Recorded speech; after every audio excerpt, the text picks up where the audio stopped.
이 네카오란 얘기까지 나올 정도로 네이버 카카오 참 핫한 종목이었어요. 자, 이게 결국 규제의 문제인데 이게 한국만의 문제도 아니에요.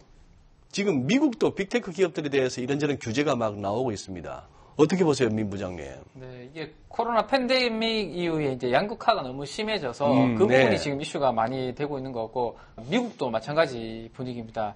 최근에 이슈가 된 사진 중에 하나가 미국의 이제 민주당 여성 하원 의원이 드레스를 하나 입고 이제 나오셨는데, 거기에 이제 부자들에게 과세하라라는 영어로 적힌 그 드레스를 입고 나오면서 옷에다가 그걸 네, 써서. 옷에다가 빨간색으로 이렇게 써놓은 그 부분 때문에 되게 이슈가 됐었거든요. 이렇게 과도한 쏠림을 막으려고 하는 움직임이 지금 다 전방위적으로 나타나고 있기 때문에 네. 이 부분은 이제 빅테크 기업들의 성장 지속에 대한 의문을 계속해서 좀 불러일으킬 수 있는 그런 내용들이 될 것 같습니다. 사실 좀 빅테크 기업들 밸류에이션 측면에서 좀 과한 면도 있지 않나요, 정연구원님? 딱 일괄적으로 말씀을 드리기는 어려운데 말씀하셨다시피 이런 규제와 관련된 거, 그리고 증세 이슈가 또 미국에서 강하게 나타나고 있잖아요. 이런 부분들 감안하면은 성장의 가시성은 높은데 규제가 또 나타나는 상황에서는 이 성장이 예상해왔던 것대로 갈 수 있느냐라는 우려가 발생하기 때문에 아무래도 좀 이전의 잣대로 보기에는 조금은 달라지는 시점이 아닌가 이렇게 보고 있습니다.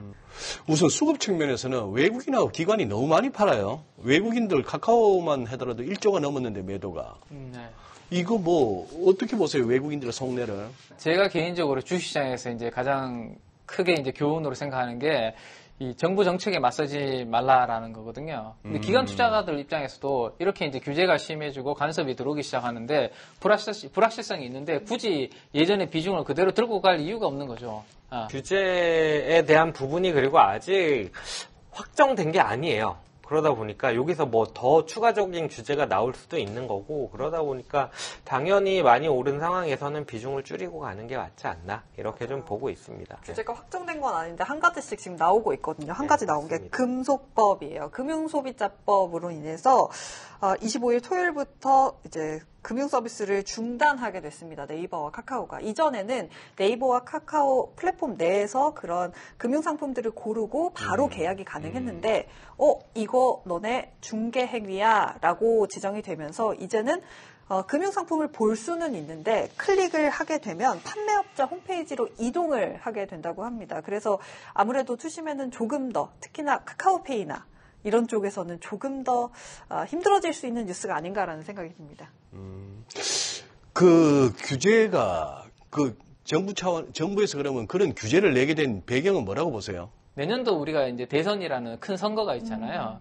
그 선거 때까지는 이 표심이라는 부분도 무시할 수는 없기 때문에 이러한 부분들을 계속해서 좀 약간 좀 규제를 하려는 움직임들이 좀 계속해서 이어지지 않을까라는 생각을 조심스럽게 하고 있습니다. 이게 그리고 막 택시도 그렇고 미용실도 그렇고 워낙 수수료가 높다라는 네네. 이야기가 많이 나오다 보니까 진짜 규제가 안 나올 수는 없는 상황인 것 그렇게 같아요. 이제 우리 소상공인들은 이제 수수료 때문에 못 살겠다 자꾸 이런 말씀들을 하시니까 아마 정치인들 입장에서 그 부분을 무시할 수는 없지 않나라는 생각입니다.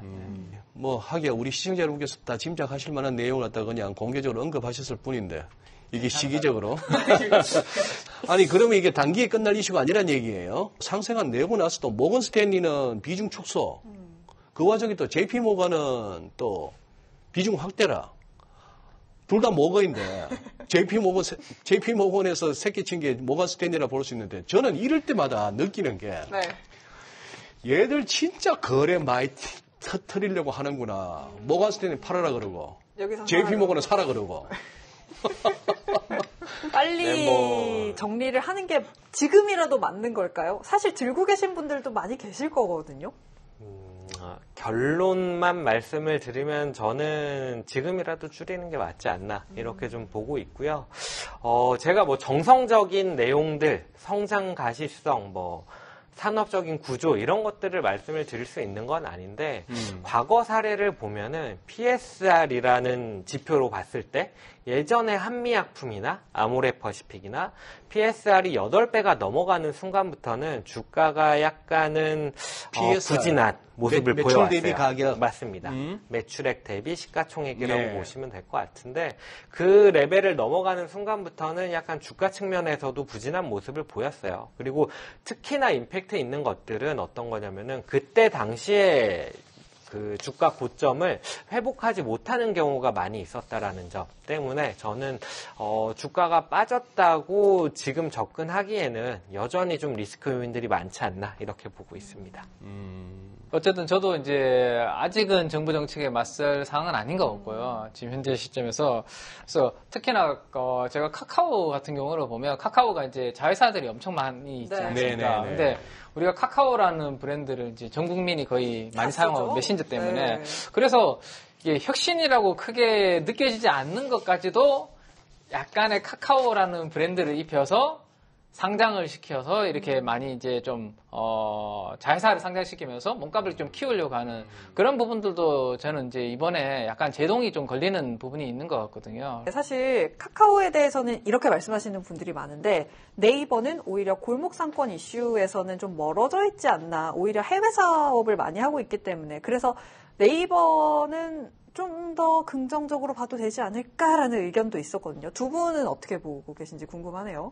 저도 뭐 상대적으로 네이버가 낫다고 생각을 해요. 정말 큰 틀에서 봤을 때에는 카카오는 결국 내수주라고 볼 수 있는 거고 그 말은 결국 내수 시장이 커지는 거에 따라서 이익을 늘려가는 구조다라고 볼 수 있는 건데 네이버 같은 경우에는 그래도 해외 사업들이 수익을 내고 있는 상황이기 때문에 상대적으로 성장성에 있어서도 조금은 낫지 않나라는 점이 일단은 있고요.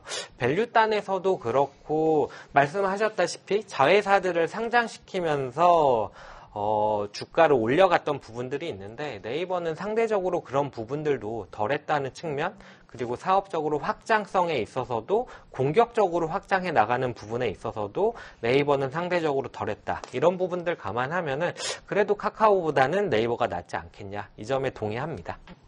플랫폼 하면 일단 여기 떠오르는데 서울역에 가보면 플랫폼 넘버가 몇 개나 있어요. 선로가 몇 개나 10개 넘지 않아요? 넘죠? 네. 근데 시골에 예를 들어서 그 비둘기호 완행만 서는 데는 가보면은 뭐 비둘기호라니. 한 2개 정도?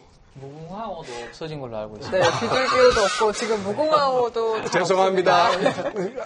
아주 뭐 그러면 더 망가지지. 완행열차 목포행 완행열차 사고 하는 거 시골역 같은 데는 뭐 이거밖에 없는 플랫폼인데 매수만을 바라보는 플랫폼 하는 소리를 딱 듣는 순간에 좀 깝깝해집니다. 고점 근처에서 샀던 분들한테 지금 던지라라는 이런 얘기가 우리 알잖아요. 그거 쉽지 않다는 거 손절이. 네. 책에서는 손절 칼같이 하라지만 어떤 투자자분들이 그렇게 칼같이 하시겠어요, 사실.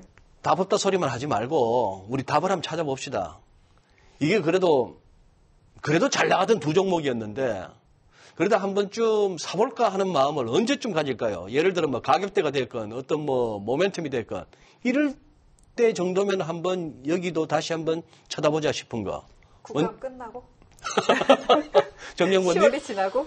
그쵸. 뭐 리스크 요인이 네. 규제라는 점에 있어서 최소한 국감은 봐야 된다라고 보는 거고 조금 더 길게 본다 그러면 대선 이후까지도 좀 생각해야 되지 않나. 그렇게 보신다. 그럼 내년 3월이 지나야 된다는 얘기네요. 왜냐하면은 뭐 민 부장님도 말씀하셨다시피 이게 다수 대 소수라는 경쟁 구도 하에서 이러한 플랫폼 업체들에 대한 비판이 불거졌다라고 한다는 거는 야당이든 여당이든 어느 누구든 좀 규제에 대한 목소리를 높일 수 있는 그쵸. 환경이라고 좀 보여지거든요. 그래서 저는 좀 조심스럽게 보고 있습니다. 악재가 완전히 노출이 되면 엄청나게 심한 규제를 때려 맞으면 그때가 오히려 기회가 될 수도 있다는 생각인데 지금은 근데 어디까지 갈지를 모르니까 카카오는 조금 더 기다리시는 게 저는 좋을 것 같고 네이버 같은 경우는 사실 핀테크 관련해서 매출이 카카오만큼 그렇게 지금 크지 않은 상황이거든요. 그래서 덩달아서 빠진 부분이 좀 있다라는 생각입니다. 그리고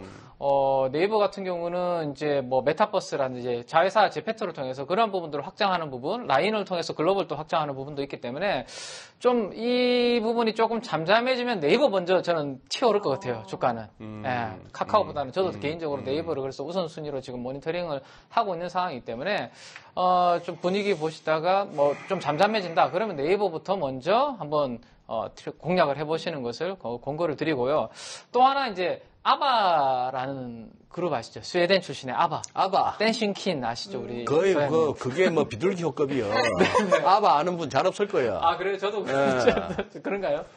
댄싱퀸 영화 있잖아요. 댄싱. 네, 맘마미아 있고. 예. 근데 이번에 이제 컴백 이야기가 나오고 있는데 컴백하는 그 공연에서 그분들 지금 7순 되지 않았나요? 네, 맞아요. 맞습니다. 7순 넘었을 텐데. 네네. 건강한 모습으로 지금 잘 활동하고 이야. 있습니다. 네. 그래서 지금 오래간만에 다시 이제 뭉쳐셨거든요. 어허. 그래서 컴백하는 콘서트에서 보니까 과거 1970년대 그 전성기 때 모습을 재현하는 그러한 영상들 네, 또 많이 보여준다라고 합니다. 그러면 이 네이버가 가지고 있는 이러한 이제 관련된 기술들이 부각이 될 수 있는 부분들도 저는 있을 것 같거든요. 그래서 좀 약간 카카오보다는 그래서 결론적으로 네이버 위주로 한번 모니터링을 좀 해보시면 천천히 모니터링을. 네네 괜찮지 않을까 싶습니다. 네. 마지막 질문은 지금 우리 카카오 네이버만 살필 게 아니고 어쨌거나 플랫폼이라는 것이 대세인 거는 분명한 것 같은데 이 두 개의 회사 말고 우리가 눈여겨볼 만한 어떤 플랫폼이라는 컨셉으로 우리가 눈여겨볼 만한 회사가 있을까요? 저는 이제 플랫폼 뭐 회사라기보다 우리가 2000년대 초반에 그때는 이제 통신사들 있잖아요. 그쵸. SKT라든지 KT라든지 그런 회사들이 이제 통신사 플랫폼으로 이제 무선망을 거의 독과점을 하고 있었거든요. 그러다가 이제 2023년도인가 이제 규제가 들어오면서 그때부터 이제 SKT의 주가는 이제 배당 가치주로서 그냥 계속해서 이렇게 안 좋은 흐름을 보였고 대신에 그때 NHN이라든지 다음이라든지 이런 회사들이 오히려 을이었습니다. 그때는 2000년대는 초반에는 지금도 살짝 그러한 부분들을 생각해 보면 우리가 이제 이러한 이제 우리가 빅테크 플랫폼 기업들을 우리가 이제 규제를 하면 상대적으로 그 플랫폼에서 이제 약간 장사를 하고 우리가 컨텐츠 소비하는 기업들이잖아요. 예를 들어서 게임이라든지 엔터라든지 최근에 연휴 동안 보니까 오징어 게임이라는 이 또 드라마도 난리가 났더군요. 넷플릭스에서 이런 것들에 대한 오히려 이제 경쟁력이 저는 오히려 더 생기지 않을까. 플랫폼 업체 대비해서. 그래서 저는 이제 이렇게 이제 우리가 소비를 할 수 있는 쪽, 컨텐츠 쪽에 오히려 기회가 좀 생길 수도 있으니까 그런 부분들에 대해서 관심을 좀 두시는 것도 괜찮을 것 같습니다. 그럼 저 또 한 가지 생각난 게 전자결제라든지 그런 쪽도 사실 네이버나 카카오가 만약에 규제를 받으면 조금 파일을 나눠 가질 수 있지 않나라는 생각도 드는데 그건 어떤가요? 네. NHN 한국사이버결제 같은 경우가 이제 OTT 서비스에서 우리가 뭐 한 달 결제하려면 그런 것들을 이제 활용을 해야 되잖아요. 근데 최근에 이제 11월 달인가요? 디즈니 플러스도 들어오고 해서 이러한 OTT에 관련된 업체들 그래도 결제가 늘어나게 되면 당연히 이제 NHN 한국사이버결제 같은 이러한 기업들은 오히려 수혜가 될 수도 있는 그런 부분으로 보셔도 될 것 같습니다.